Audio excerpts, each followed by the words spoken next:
Welcome to this video on fiscal policy. First of all, what is it? And a little later, we'll find out how we can evaluate how well it works. What is fiscal policy? The 3 points here at the outset is that it's about government revenue and then government spending, and put the two together, and that's the budget. The budget is a plan of the government revenue and spending. And of course, they don't have to be equal, which means that you're going to have a deficit if there's more spending. You'll have a surplus if there's more revenue. And if there is going to be if you're going to have deficit, you're going to have more spending, then you're going to end up adding to the government debt, which is what we look at as well. So in general, fiscal policy is all about the fiscal spending and taxation, and we're going to see it's going to directly influence the aggregate demand, and therefore it's a demand side policy at the disposal of the government, and it's about smoothing out business cycle fluctuations on the one hand, and also for any other macroeconomic goal, notably fixing unemployment and perhaps a little bit of inequity. So the budget in particular is a decision, it's a plan. And every year there's a plan. Most governments have a plan every year. Of course, they also have a big 5-year plan, a 10-year plan, that sort of thing.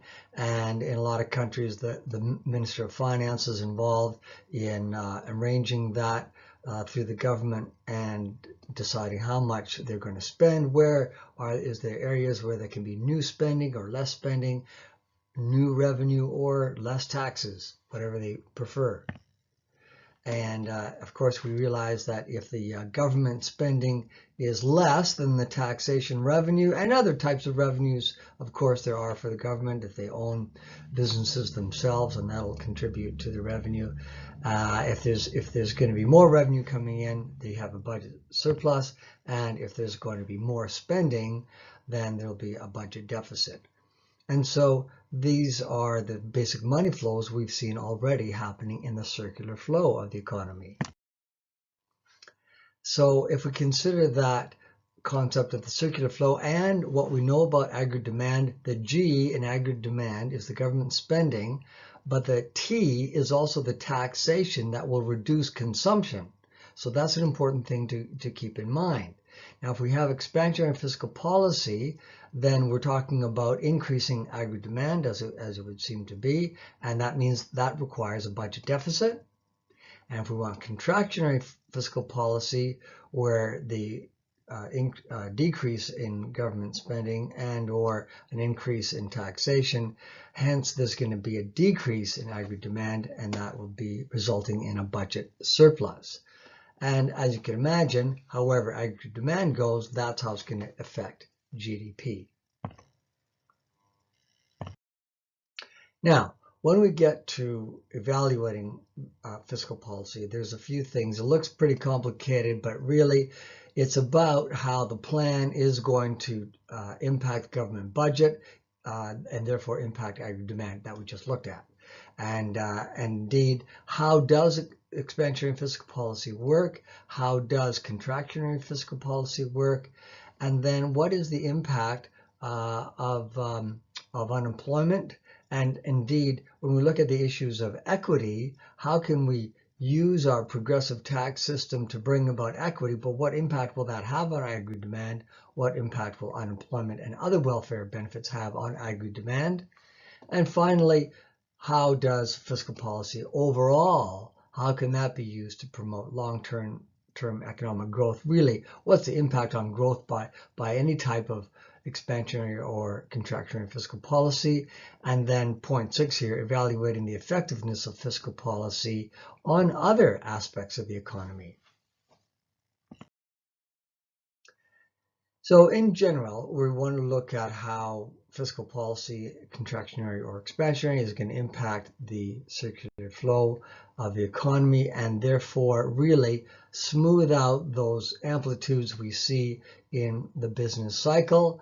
At the peak there, we see there's really too much growth happening for the economy, and at the bottom where there's the trough, there's too little growth and there's too much unemployment. So what we want to do is apply fiscal policies at the right place, and indeed contractionary policy at position 1 to actually slow down that growth peak happening.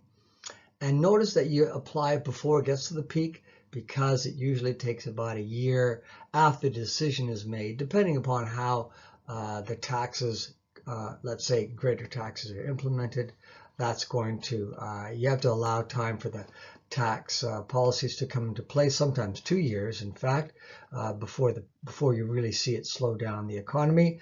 And position 3, if you want to speed up the economy with expansionary fiscal policy, reducing taxation and increasing government spending, needs to happen before you're expecting the trough to hit, so that you can have the actual decisions of the spenders and savers in the economy acting out in response to the government decisions well before they want to make the decisions, well before the slowdown is going to occur, to actually forestall that. And this is what it would look like as if it was all successful. We have just very little peaks and troughs in the business cycle. What would it look like in our classic ADAS diagram? That if we see a government spending, let's say, increase and decrease taxation, in this case here, because what we see here is a recessionary gap, we want to shift AD over, and so that's exactly what we expect an expansionary fiscal policy to do in the economy, and of course a contractionary fiscal policy to bring back aggregate demand as needed. Now, there's something called the automatic stabilizer, which in effect is an automatic fiscal policy without any direct government decision to do something. If there is a tax and welfare benefit system already in place, there's actually an automatic mitigating of the business cycle. And so, say for example, if we do have increasing national income, well then we're actually going to get more tax revenue, aren't we? And that's contractionary. And the government transfer payments decreases, then that's going to be also less money coming into the system, and therefore there's actually a slowing down of aggregate demand, even as aggregate demand is increasing because of whatever other aspects, consumption and exports are increasing, investments increasing, all that's very good, but there's going to be an automatic slowing down due to the government sector being involved in the economy. And vice versa. When the economy is slowing down, you get more welfare injection coming in, you have less taxation revenue coming out, and that will build up or mitigate the downward pressure on aggregate demand. And so this is overall stabilizing the economy. Now, while you can draw a business cycle to explain, and it's always good to draw these diagrams, of course, with any explanation that you have in an IB question, and you can use the ASAD diagram or the business cycle as we see here.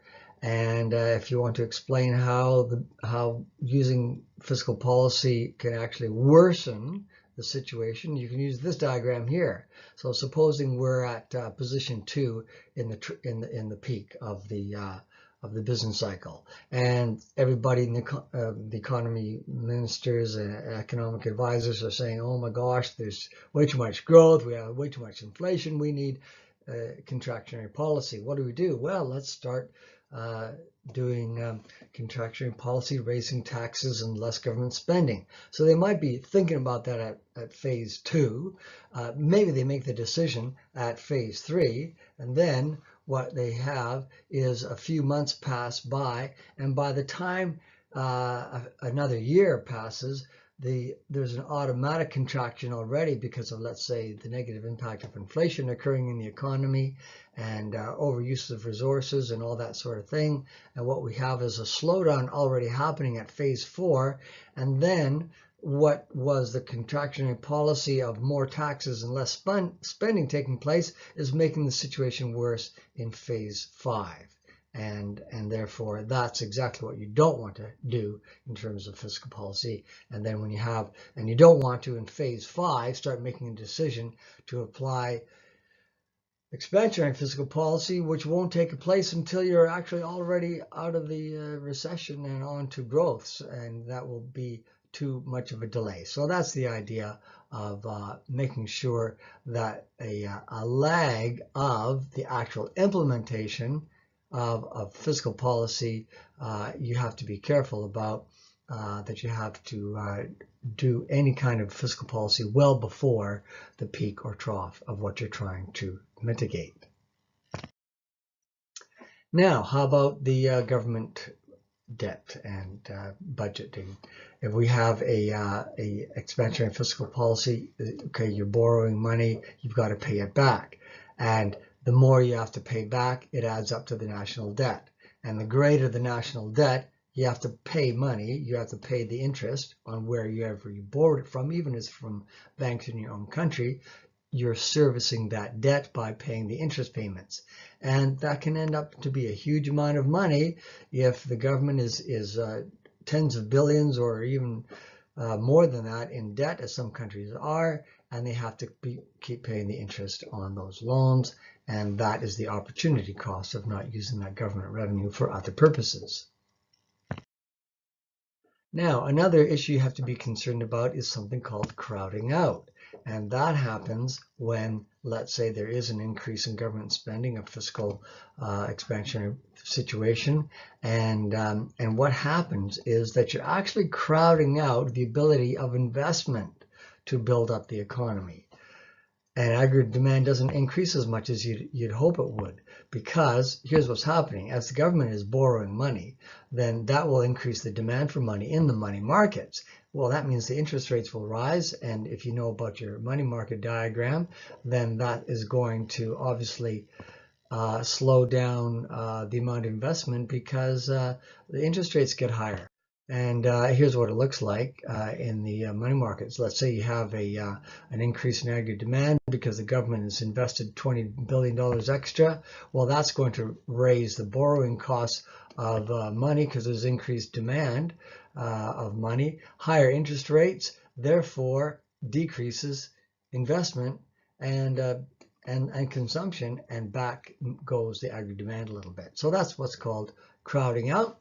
And I think that about concludes everything that we're going to be learning here about how fiscal policy, what it is, and the impact it has on the economy.